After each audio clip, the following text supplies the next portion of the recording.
आगे कथा आती है षष्ठी देवी की कथा। ये कथा छोटी सी फटाफट आरंभ में कर दूं और उसके बाद में मुख्य विषय पर आऊं। प्रियव्रत नाम के राजा, क्योंकि ये हम आप छठी महारानी के विशेष रूप से पूजा करते हैं, वह प्रकृति की छठी अंश है। इसके लिए कल थोड़ी सी बात हुई थी, उनकी कथा है। इसके लिए थोड़ी सी 9वें स्कंद में 46वें अध्याय में षष्ठी मैया की कथा।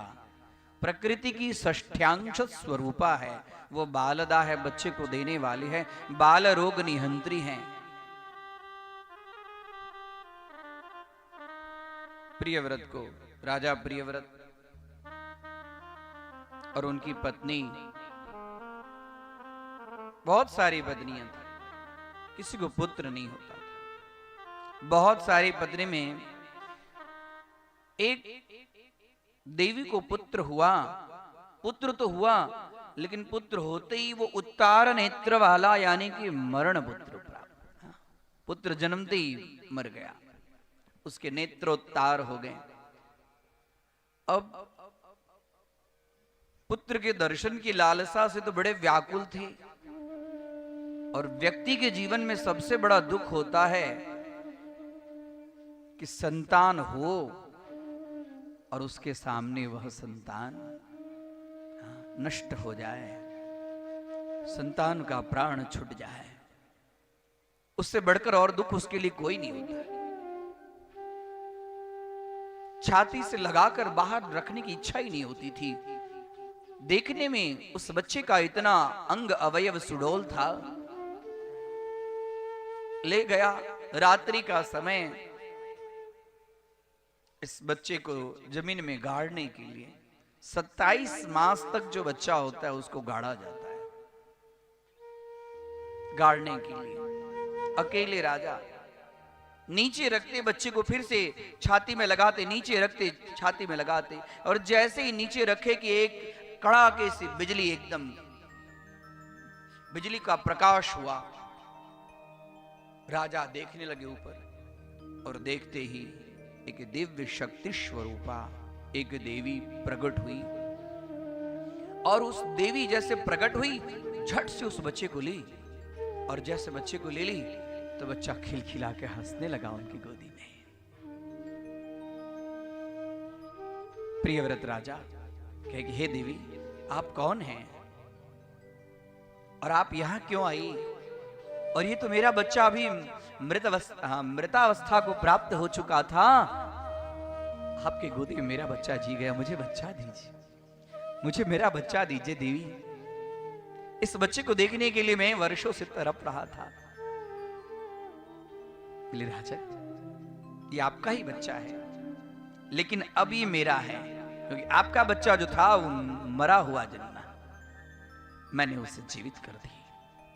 यदि आपको इस बच्चे को चाहिए तो मैं जैसे कहती हूं वैसे आप करें। हाथ जोड़कर खड़े हैं प्रियव्रत। देवी बोलो, आप जो कहोगी इस बच्चे के लिए मैं सब कुछ करने के लिए तैयार हूं। हे राजन, मेरा नाम है षष्ठी, मैं प्रकृति के षष्ठ्यांश हूं, प्रकृति के अंश का छठा भाग हूं मैं। लोग मुझे देवसेना भी कहते हैं। मैं भगवान शिव जी के ज्येष्ठ पुत्र कार्तिकेय की अर्धांगिनी हूं। सभी माताओं में मैं विशेष रूप से पूजित हूं, और मैं जिसको बच्चा नहीं होता उसको बच्चे में देने वाली हूं। इसके लिए मेरा नाम है बालदा, बालम ददाति यासा बालदा। और बालारिष्ट रोग, बच्चे को छोटी छोटी अवस्था में कुछ न कुछ रोग हो जाता है, उसको बालारिष्ट रोग कहते हैं। तो बच्चे के बालारिष्ट को रोग को भी मैं दूर करने वाले हूं। और जिस व्यक्ति को पत्नी की प्राप्ति नहीं होती है, वह भी यदि मेरी आराधना करेगा राजन, तो उसे मैं दिव्य सुलक्षणा पत्नी की प्राप्ति कराती हूं। इसके लिए हे राजन, यदि आपको पुत्र चाहिए तो मेरी पूजा सर्वत्र सब जगह षष्ठी देवी के रूप में इस समाज के अंदर में आरंभ करा दीजिए। बोले देवी आपकी पूजा कैसी होगी और कब होगी ये तो मुझे बताइए। बोले राजन, कार्तिक शुक्ल षष्ठी के दिन में सूर्य के किरणों के अस्ताचल के किरणों के अंदर में मैं समाहित रहती हूं, षष्ठांग से अस्ताचल के किरणों में। और कार्तिक शुक्ल सप्तमी के सूर्य का जो आरंभ का किरण होता है उसके अंदर में मेरा निवास होता है। और षष्ठे रिम षष्ठी देव्यै स्वाहा इस मंत्र से नदी के तट पर बालुकामयी मेरी मूर्ति बनाकर और सामवेद में कण्व शाखा के अंतर्गत षोडशोपचार मेरी पूजा करो। आप समाज में सब जगह मेरी पूजा का प्रचार प्रसार करो। यदि आप ऐसा करेंगे तो मैं आपको आपका पुत्र प्रदान करूंगी। राजा बोले देवी तो बड़ी अच्छी बात है,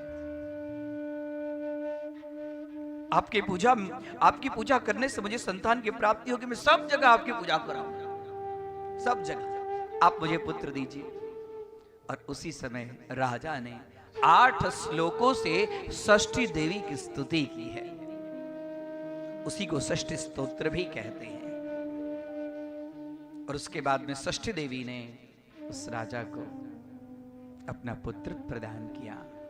तब से उस राजा ने प्रत्येक गांव में, प्रत्येक नगर में, अपने राज्य में सर्वत्र षष्ठी महारानी की पूजा आरंभ करवा दी।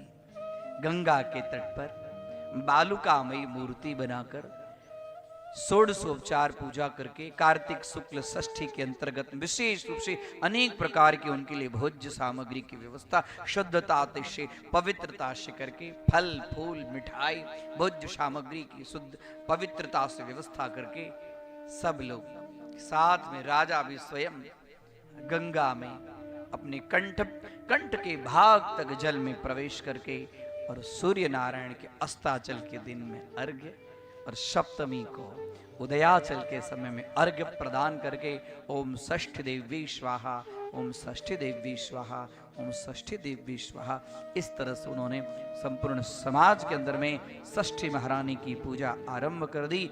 और षष्ठी महारानी की पूजा के फलस्वरूप में समाज के अंदर में बच्चे का जो रोग था वह दूर हो गया, सभी को पुत्र संतान की प्राप्ति होगी। और तब से लेकर आज तक छठी मैया की पूजा इस समाज में धरातल पर होती आ रही है। और ये पूजा अब मात्र भारत में ही नहीं, भारत के बाहर संपूर्ण विश्व में छोटे छोटे शहरों में भी जहां जहां भारत के लोग रहते हैं वहां वहां अब शुरू हो गई है। बोलिए छठी महारानी की जय।